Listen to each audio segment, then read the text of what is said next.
दिवस के कार्यक्रम की अध्यक्षता कर रहे माननीय अध्यक्ष जी, आज इस कार्यक्रम के मुख्य अतिथि सम्यक पार्टी के प्रदेश अध्यक्ष माननीय जवाहरलाल जी, कार्यक्रम के मुख्य वक्ता सम्यक पार्टी बौद्धिक प्रकोष्ठ के प्रदेश अध्यक्ष डॉक्टर राजतुल जी, सम्यक पार्टी के राष्ट्रीय सचिव गोपाल दास गुप्ता जी,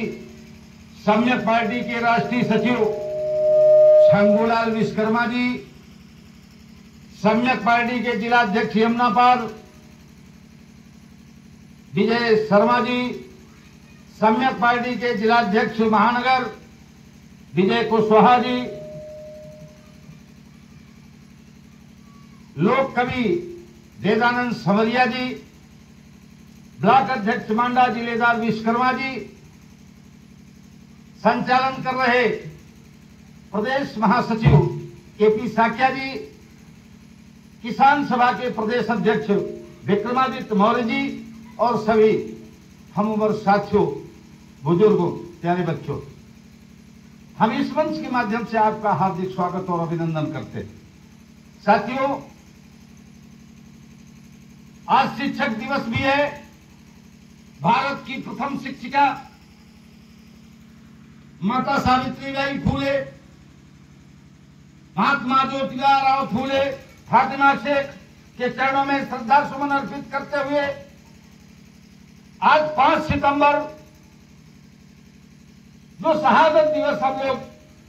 भारत लेनिन जननायक बाबू जगदेव प्रसाद, यहां बैनर में जयदेव लिखा होगा, मिसप्रिंट हो गया है, जगदेव प्रसाद उनका नाम था। जगदेव प्रसाद जी का जो शहादत दिवस है, उस शहादत दिवस पर हम बाबू साहब के कुछ विचारों को आपके बीच में रखना चाहते हैं। उन्होंने कहा था, जब इस देश में शोषितों वंचितों के ऊपर अत्याचार होने लगा, उन्होंने देखा कि ये सामंतवादी लोग और शासन में बैठे हुए लोग शोषितों और वंचितों के ऊपर अत्याचार कर रहे हैं, इनके बहन बेटियों की इज्जत और आबरू को लूट रहे हैं, इनको अपमानित कर रहे हैं, इनको सत्ता से वंचित कर रहे हैं, इनका हक अधिकार नहीं मिल रहा है। उन्होंने एक लोकतांत्रिक पार्टी का गठन किया जिसका नाम था शोषित दल। और उस लोकतांत्रिक पार्टी के खुद राष्ट्रीय अध्यक्ष नहीं बने, क्योंकि उनकी विचारधारा थी, वो कहा करते थे 100 में 90 शोषित हैं, शोषितों ने ललकारा है, धन धरती और राजपाट में 90 भाग हमारा है। ऐसा बाबू साहब का नारा हुआ करता था। उन्होंने पार्टी जरूर बनाई, पार्टी के महासचिव बने, राष्ट्रीय अध्यक्ष बिंदेश्वरी प्रसाद मंडल को बनाया और अपनी विचारधारा से पूरे बिहार में सरकार बनाने का काम किया। सरकार में मुख्यमंत्री खुद नहीं बने, दूसरी जाति के लोगों को मुख्यमंत्री बनाया। 3 बार आपके नेतृत्व में मुख्यमंत्री बने, लेकिन तीनों बार 3 जाति के लोग मुख्यमंत्री बने। बाबू जगदेव प्रसाद जी की विचारधारा थी कि देश लोकतांत्रिक है तो संगठन भी लोकतांत्रिक होना चाहिए, और इस देश में निवास करने वाले 90% समाज के लोग बारी बारी से मुखिया बने, बारी बारी से मुख्यमंत्री और प्रधानमंत्री बने, तब देश का भला हो सकता है, तब इस 90% समाज का भला हो सकता है, तब इनको सम्मान मिल सकता है, तब इनके बहन बेटियों की इज्जत और आबरू सुरक्षित हो सकती है, तब स्वाभिमान और सम्मान से ये कह सकते हैं कि मेरा देश आजाद है। लेकिन कुछ दरिंदों ने इनके साथ छल किया। 5 सितंबर को कोठा के प्रांगण में इसी तरह से जनसभा को संबोधित कर रहे थे। एक मनुवादी डीएसपी शासन के आदेशानुसार बाबू जगदेव प्रसाद जी के गले में गोली मार देता है और घसीटते हुए उनको थाने पर ले जाता है और बाबू जगदेव प्रसाद जी का शहादत हो जाती है। बाबू जगदेव प्रसाद जी 5 सितंबर 1974 को इस दुनिया से छोड़ करके चले गए, लेकिन आज हम लोगों के बीच में नहीं है, लेकिन इनकी विचारधारा पूरे हिंदुस्तान में गूंज रही है। आज सम्यक पार्टी के माध्यम से 23 प्रांतों में बाबू जगदेव प्रसाद जी का शहादत दिवस मनाया जा रहा है, क्योंकि उनकी विचारधारा से हमारी ये सम्यक पार्टी की विचारधारा मिलती जुलती विचारधारा है। सेम बाबू जगदेव प्रसाद जी के कहने के अनुसार, उनकी विचारधारा के अनुसार हमने भी सम्यक पार्टी की विचारधारा को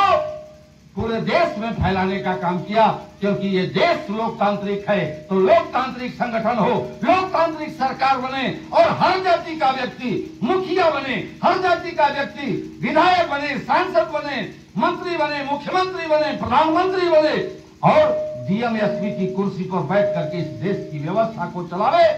और स्वाभिमान और सम्मान से कहे कि हम आजाद भारत के नागरिक हैं,